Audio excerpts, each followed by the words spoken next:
Take 2. Ikatlong araw ng bagyong Christine at patuloy ang class suspension.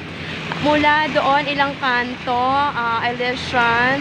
Nandito ako, ang remarkable dambana sa Fatima. Nagpapahinga ang Madam UK dahil hindi naman nakasama ang bagyong Christine. Lumakas, kaya mega payong ako. Dapat mag-OOTD ako dahil gusto ko makita nyo kung gaano ko ka gusgusin ngayong araw na to dahil naglaba muna ako ng aking mga sapatos, pinaliguan gamit ang tubig ulan. At ngayon ay pupunta ako sa junk shop. Sinegregate ko na mga lata yan. Isang taon ko yan iniipon dahil sa pangako ni Mang Fredo, ang paborito kong nagko-kolekta ng mga kalakal. Kaso paasa nabagyuhan na, nabahaan na.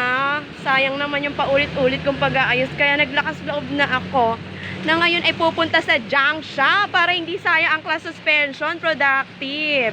Kaysa sa umasa ka sa mga uutangan mo, huwag ka lang umarte. Ang katwiran ng iba, madumi. Ay naku, kay Madam UK walang dumi-dumi.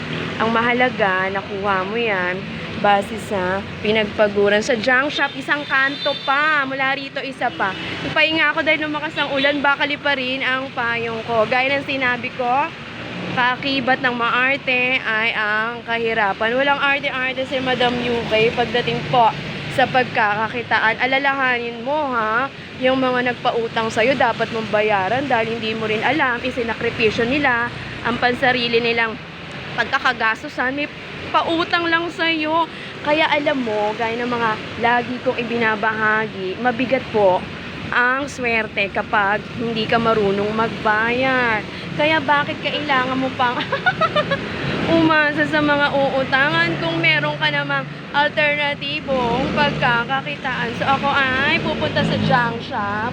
Umulan kasi kaya nagpatila muna ang Madam UK. Gaya ng lagi ko sinasabi, huwag umarte para iwas kahiyan at iwas kahirapan. O, agora na ang Madam. Ping, ping, ping.